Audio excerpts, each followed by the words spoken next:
आज हम motion and measurement of distance के बारे में पढ़ेंगे। आजकल हम डिफरेंट मीन्स ऑफ ट्रांसपोर्टेशन का यूसेज करते हैं एक प्लेस से दूसरे प्लेस ट्रैवल करने के लिए। डिफरेंट ऑब्जेक्ट्स को इंपोर्ट एंड एक्सपोर्ट करने के लिए हम ट्रेन, बस, कार, एरोप्लेन एंड शिप्स का इस्तेमाल करते हैं। इस वीडियो को पूरा देखने से पहले मेरे चैनल को सब्सक्राइब जरूर कीजिएगा। अगर आपको ये वीडियो अच्छा लगे तो कमेंट, लाइक, शेयर करना मत भूलिएगा। चलिए जानते हैं एक स्टोरी जिसमें हमारा कोई भी मीन्स ऑफ ट्रांसपोर्टेशन नहीं था। तब हम कैसे जाते थे, कैसे हमारे लगेजेस को एक प्लेस से दूसरी प्लेस लेके जाते थे। तो पहले लोग पैदल जाते थे, वॉक करके एक प्लेस से डिफरेंट प्लेस जाते थे। अपने बैक पे लगेज को लेके जाते थे या फिर अपने सर पे लगेजेस को रखते थे, लेकिन ज्यादा दूर नहीं जा पाते थे। इसीलिए एनिमल्स को यूज किया ताकि एनिमल्स उनके लगेजेस को भी कैरी करें और उनको कैरी करके थोड़ा और दूर जगह ले सके। लेकिन एनिमल्स रास्ते पे थक जाते थे, तो इसीलिए एनिमल्स को भी हम ज्यादा दूर लेके नहीं जा पाते थे। इसीलिए इन्वेंशन हुआ व्हील्स का। व्हील्स को हम लोग थोड़ा थोड़ा उसको खींच के दूर जगह लेके जा पाते थे। एनिमल्स को भी यहाँ पे यूज करके हम ज्यादा लगेज को लेके जा सकते थे। लेकिन फिर उसके बाद ये भी कुछ काम नहीं आया। फिर इन्वेंशन हुआ स्टीम इंजन का। स्टीम इंजन इन्वेंशन के कारण हमारे जो लगेजेस थे और हम जैसे थे, तो उनको भी स्टीम ट्रेन्स कैरी करके बहुत दूर जगह पे लेके जा सकता था। इसीलिए स्टीम इंजन का यूसेज बहुत हुआ। फिर धीरे धीरे बहुत सारे ऐसे मीन्स ऑफ ट्रांसपोर्टेशन आए, जैसे कि बस, ट्रक, कार, एयरप्लेन, शिप। तो इसका यूसेज करके हम डिफरेंट ऑब्जेक्ट्स को वन प्लेस से other place import and export कर सकते थे और हम डिफरेंट प्लेसेस भी आराम से ट्रैवल कर सकते थे। ऐसे जैसे कि एक कंट्री से दूसरे कंट्री भी जा पाते थे, जो कि पहले नहीं हो पाता था। अब मीन्स ऑफ ट्रांसपोर्टेशन तो थे, लेकिन एक प्लेस से दूसरे प्लेस का डिस्टेंस मतलब कि दूरी कितना है ये नहीं पता था। जैसे कि स्कूल से घर तक का दूरी कितना है, डेस्क, ब्लैक बोर्ड का विड्थ, हाइट कितना है, ये नहीं पता था। तो लोग क्या किए, ना थ्रेड और हैंड एंड फुट के यूसेज से मेजरमेंट करने लगे। जैसे कि फुल पाम का जो मेजरमेंट है, ए हैंड स्पैन कहा जाता था। एल्बो से लेके आपके पाम फिंगर तक कहा जाता था अ क्यूबिट। एंड एक वॉक मतलब कि आगे लेफ्ट लेग, पीछे राइट लेग अगर है तो उसको एक स्ट्राइड कहा जाता है। एक फुट आपके फुट के मेजरमेंट के हिसाब से कहा जाता था। लेकिन ये एक यूनिफॉर्म मेजरमेंट नहीं था, क्योंकि किसी का हाथ छोटा था तो किसी का हाथ बड़ा था, किसी का पैर छोटा था तो किसी का पैर बड़ा था, कोई छोटा बच्चा था, कोई बड़ा बच्चा था। तो इस हिसाब से वो भी मेजरमेंट सही नहीं हुआ, यूनिफॉर्म मेजरमेंट नहीं हुआ। मेजरमेंट क्या होता है? जब हम किसी अननोन क्वांटिटी को नोन क्वांटिटी के साथ कंपेयर करते हैं तो उसको मेजरमेंट कहा जाता है। जैसे कि हम अगर स्ट्राइड यूज करेंगे, अस्ट्राइड का मतलब होता है वन स्टेप। तो ये हम अगर मेजर करना चाहते हैं स्कूल से घर तक का कितना डिस्टेंस है, तो हम कैसे मेजर करेंगे? एक स्ट्राइड यूज करके। तो हम दो अगर हमको 2 स्टेप्स लगा स्कूल से घर तक पहुंचने के लिए, तो इसको कहा जाएगा अ स्ट्राइड। तो स्ट्राइड जो था वो एक नोन क्वांटिटी है, क्योंकि हमको पता है 2 स्टेप लगा तो नोन क्वांटिटी है। लेकिन जो स्कूल से घर तक का डिस्टेंस था वो अननोन क्वांटिटी था। तो हमने एक नोन क्वांटिटी के साथ अननोन क्वांटिटी को जब कंपेयर किया तो हमको ये मिला कि स्कूल से घर तक जाने के लिए हमको 2 स्टेप्स लग रहे हैं, मतलब 2 स्ट्राइड्स लग रहे हैं। ये हुआ हमारा मेजरमेंट। तो हमारा यूनिट क्या हुआ? यूनिट हुआ हमारा स्ट्राइड। यूनिट स्ट्राइड इसीलिए हुआ क्योंकि वो एक फिक्स्ड क्वांटिटी था, वो एक नोन क्वांटिटी था, इसलिए हमने स्ट्राइड को एक यूनिट जैसा लिया। लेकिन वहीं पे अगर हमको घर से स्कूल तक आने के लिए 3 स्टेप्स लगे, मतलब कि 3 स्ट्राइड्स लगे, तो इसका मतलब हमारा जो मेजरमेंट था वो गलत था।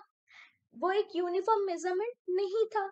इसीलिए हमने क्या किया ना, एक इन्वेंशन किया, एक डिस्कवरी किया, दैट इज कि हमको एक ऐसा मेजरमेंट चाहिए, एक ऐसा यूनिट चाहिए जो कि यूनिवर्सली इंटरनेशनली एक्सेप्टेड हो और सबको पता चले कि अगर हम या घर से स्कूल तक जा रहे हैं तो हमको कितना डिस्टेंस लगा, एक्चुअल मेजरमेंट क्या है।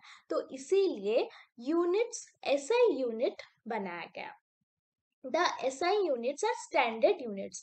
There are different types of system of units. बहुत सारे system of units है, लेकिन SI unit जो है वो एक internationally system of unit, जो एक standard unit है जो कि internationally accepted है। तो 7 base क्वांटिटीज होते हैं जो कि इंटरनेशनली एक्सेप्टेड होते हैं, और इन क्वांटिटीज को कहा जाता है इंटरनेशनल सिस्टम ऑफ क्वांटिटीज। तो 7 है। फर्स्ट इज योर टाइम के लिए सेकंड है, लेंथ के लिए मीटर है, मास के लिए किलोग्राम है, इलेक्ट्रिक करंट के लिए एम्पियर है, थर्मोडायनामिक टेम्परेचर के लिए केल्विन है, अमाउंट ऑफ सब्सटेंस के लिए मोल है, ल्यूमिनियस इंटेंसिटी के लिए कैंडेला है। तो ये जो second metre, kilogram, ampere, kelvin, mole and candela, इसको कहा जाता है इंटरनेशनल सिस्टम ऑफ क्वांटिटीज। ये 7 बेस क्वांटिटीज होते हैं जो कि इंटरनेशनली एक्सेप्टेड होते हैं। जिसको भी बोलो आप, उनको भी समझ में आ जाएगा कि घर से स्कूल तक का कितना डिस्टेंस है, अगर आप इससे मेजर करके बोल रहे हो।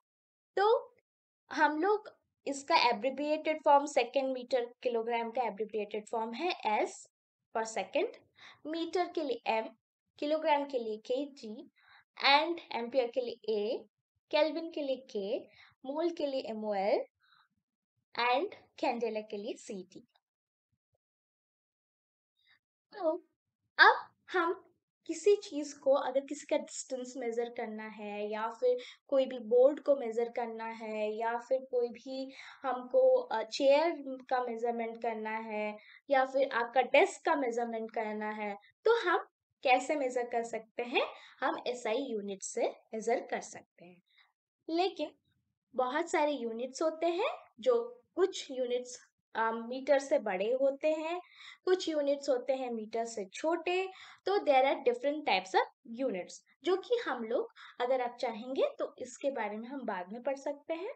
अगर आपको पढ़ना है, उसके बारे में जानना है, तो प्लीज कमेंट कीजिएगा। हमने यहाँ पे एक मिलीमीटर स्केल लिया है, मिलीमीटर रूलर लिया है, जिसका यूनिट है मिलीमीटर। तो अगर हमको यहाँ पे मेजर करना है कि कितना, अगर हमको एक 10 मिलीमीटर, 11 मिलीमीटर, 5 मिलीमीटर मेजर करना है, तो कैसे मेजर कर सकते हैं? रूलर्स जो होते हैं वो यूनिफॉर्म स्केल्स होते हैं। यूनिफॉर्म स्केल मतलब, देखिए यहाँ पे जो यूनिट्स है, यहाँ पे ये 0 है, 0 से 1, ये 1 मिलीमीटर है। तो यहाँ पे आप देख सकते हैं, यहाँ पे 1, ये 2, ये 3, ये 4, ये 5, फिर यहाँ पे 1, सॉरी, यहाँ पे 6, यहाँ पे 7, यहाँ पे 8, यहाँ पे 9, फिर ये 10। सो 10 मतलब 1 मिलीमीटर। फिर यहाँ पे सेम है, फिर ये 2 मिलीमीटर। फिर यहाँ पे सेम है, ये 3 मिलीमीटर। तो ये जो है स्केल है, ये एक यूनिफॉर्म रूलर है, जिसको मेजर करके हम बता सकते हैं कि हमारा जो बोर्ड का कितना साइज है, या फिर हमारा डेस्क का कितना साइज है, या फिर हमारा स्कूल से घर तक का कितना डिस्टेंस है। हम इसको यूज करके, स्कूल से घर तक का डिस्टेंस जो होता है, हम जनरली किलोमीटर या फिर मीटर का यूज करते हैं। रूलर्स का यूज करके हम मेजरमेंट करते हैं। लेकिन अगर कोई छोटा चीज है, उसके लिए हम मिलीमीटर या सेंटीमीटर का इस्तेमाल करते हैं। तो आप देख सकते हैं, ये एक यूनिफॉर्म स्केल है। तो अगर हमको मेजर करना है 10 मिलीमीटर, तो हम क्या करेंगे, यहाँ 0 से स्टार्ट करेंगे। 0 से 1 इज 1 मिलीमीटर, 0 से, फिर 1 से 2, 2 मिलीमीटर, 2 से 3, 3, फिर यहाँ पे ऐसे होके यहाँ पे 10 तक गया। फिर ये हुआ हमारा 10 मिलीमीटर। मीटर। तो अगर हम यहाँ से 0 से स्टार्ट करके ये ऐसे स्केल से खींचेंगे, एक लाइन पेंसिल से खींचेंगे या फिर पेन से खींचेंगे, तो हमारे ये हुआ 10 मिलीमीटर। लेकिन हमको 10.5 मिलीमीटर अगर खींचना है तो कैसे खींचेंगे? 10, ये 10 मिलीमीटर है, तो अगर फिर 10 के बाद ये 1, ये 2, ये 3, ये 4, यहाँ पे आप देख सकते हैं ये 5, तो ये 10.5। अगर हमको खींचना है 11.6 तो कैसे खींचेंगे? तो ये हुआ 11, फिर यहाँ पे 1, ये 2, ये 3, ये 4, ये 5, यहाँ पे ये 6। तो यहाँ तक हम 11.6 के लिए यहाँ तक हम खींचेंगे। तो ये है कैसे हम मेजर कर सकते हैं एक रूलर यूज करके किसी भी ऑब्जेक्ट का लेंथ, ब्रेथ, हाइट, कुछ भी। हम सिर्फ मेजरमेंट मीटर से नहीं करते हैं। अगर हम हमारा डिस्टेंस छोटा है तो हम सेंटीमीटर मिलीमीटर का यूज करते हैं। अगर सेंटीमीटर मिलीमीटर से कोई भी डिस्टेंस बड़ा है तो मीटर किलोमीटर का इस्तेमाल होता है। तो इसीलिए मीटर से हम डिफरेंट अदर यूनिट्स में भी कन्वर्जन कर सकते हैं। मीटर्स को हम बड़े यूनिट्स में कन्वर्ट कर सकते हैं, मीटर को हम छोटे यूनिट्स में कन्वर्ट कर सकते हैं, जैसे कि अभी हम करेंगे। तो 1 metre is equal to 100 centimetre. 1 kilometre is equal to 1000 metre. यहाँ से हमको पता चल रहा है जो सेंटीमीटर है वो स्मॉलर यूनिट है मीटर से, और जो किलोमीटर है वो लार्जर यूनिट है मीटर से। तो हम मीटर को लार्जर यूनिट में भी कन्वर्ट कर सकते हैं और स्मॉलर यूनिट में कन्वर्ट कर सकते हैं। इसीलिए मीटर को इंटरनेशनली एक्सेप्ट किया गया है as a SI unit, standard quantity के हिसाब से। कुछ ऑब्जेक्ट्स होते हैं जो कि मूविंग ऑब्जेक्ट्स होते हैं, कुछ ऑब्जेक्ट्स होते हैं नॉन मूविंग ऑब्जेक्ट्स होते हैं। लेकिन ये मूविंग ऑब्जेक्ट और नॉन मूविंग ऑब्जेक्ट को हम डिफरेंट अदर टर्म्स में भी जान सकते हैं, जैसे कि हम बोलते हैं मोशन एंड रेस्ट। मोशन का मतलब है कि कोई भी ऑब्जेक्ट अगर उसका पोजीशन चेंज करता है with respect to its immediate surrounding, then the object is said to be in motion. इसका मतलब ये है कि अगर कोई भी चीज मोशन में है, और मोशन में है मतलब वो उसका पोजीशन चेंज हो रहा है, यहाँ पे था वो चीज यहाँ तक गया, उसका पोजीशन चेंज हुआ। यहाँ पे एक स्कूल था, एक होम था, और यहाँ पे एक शॉप था। तो वो एक जो कार था वो यहाँ से यहाँ तक शॉप तक गया, तो उसका इमीडिएट जो सराउंडिंग था मतलब स्कूल होम वो सब कुछ यहाँ पे चेंज हुआ, उसका इमीडिएट सराउंडिंग चेंज हुआ और उसका पोजीशन चेंज हुआ with respect to its immediate surrounding. इसका मतलब वो ऑब्जेक्ट मोशन में था। लेकिन अब रेस्ट क्या होता है? Object is in rest if it does not change its position with respect to its immediate surrounding. जैसे कि एक चेयर यहाँ पे है और उसका पोजीशन चेंज नहीं हो रहा है। जैसे कि ये एक चेयर है यहाँ पे रखा हुआ है, और ये एक स्कूल है, लेकिन वो ये चेयर घर पे है, होम पे है, लेकिन इसका जो पोजीशन है यहाँ से यहाँ तक चेंज अपने आप नहीं हुआ है। तो विथ इट्स रिस्पेक्टिव सराउंडिंग, इसका मतलब ये ऑब्जेक्ट मोशन में नहीं है। अगर हम लेके जाएंगे वो अलग बात है, वो मोशन पे तब भी नहीं होगा क्योंकि वो अपने खुद से नहीं जा रहा है। जब कोई चीज अपने आप से जा रहा हो वन पोजीशन से अदर, तो उस चीज को कहा जाता है that object is in motion. ठीक है। There are different types of motion. There are mostly three types of motion, that is rectilinear motion, circular motion, and third is periodic and non-periodic motion. Rectilinear motion उस motion को कहा जाता है या फिर linear motion भी कहा जा सकता है अगर कोई भी ऑब्जेक्ट उसका position straight line, straight path या फिर स्ट्रेट लाइन में चेंज हो रहा है उसका position with its immediate surrounding, तो उसको लीनियर या फिर रेक्टिलिनियर मोशन कहा जाता है। जैसे कि आप यहाँ पे देख सकते हैं, एक कार एक स्ट्रेट लाइन में जा रहा है, वो कहीं कोई भी डायरेक्शन उसका चेंज नहीं हो रहा है, वो एक स्ट्रेट पाथ में जा रहा है, तो उसको रेक्टिलिनियर मोशन कहा जाता है या फिर लीनियर मोशन कहा जाता है।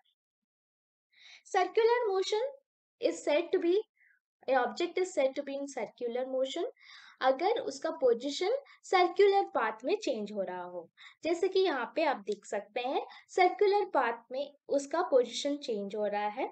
इस मैरीगो राउंड का, जो मैरीगो राउंड है, ये जो मशीन है उसका पोजीशन, वो जो यहाँ पे आप देख सकते हैं चेयर्स लगे हैं, उसका पोजीशन चेंज कैसे हो रहा है, एक सर्कुलर मोशन में। तो अगर कोई भी ऑब्जेक्ट का सर्कुलर मोशन में उसका पोजीशन चेंज हो रहा हो तो उसको कहा जाता है circular motion. Then we come to the periodic motion. Periodic motion वो मोशन होता है जब पीरियोडिक के हिसाब से, पीरियड के हिसाब से वो मोशन रिपीट हो रहा हो in a regular interval of time. Regular interval of time, यहाँ पे आप देख सकते हैं रेगुलर इंटरवल ऑफ टाइम, यहाँ पे देख सकते हैं वो बच्चा आगे पीछे जा रहा है, लेकिन उसका जो सेकंड है या फिर जो मेजरमेंट है टाइम का, वो सेम ही रहेगा। आगे 1 सेकंड में जा रहा है, पीछे भी 1 सेकंड में आ रहा है, आगे पीछे जो हो रहा है 1 सेकंड 1 सेकंड में हो रहा है। तो आगे 1 सेकंड, फिर आया पीछे 1 second, that is regular interval of time. तो टाइम के हिसाब से अगर पीरियोडिक के हिसाब से चेंज हो रहा होगा आपका मोशन, तो उसको कहा जाता है पीरियोडिक मोशन।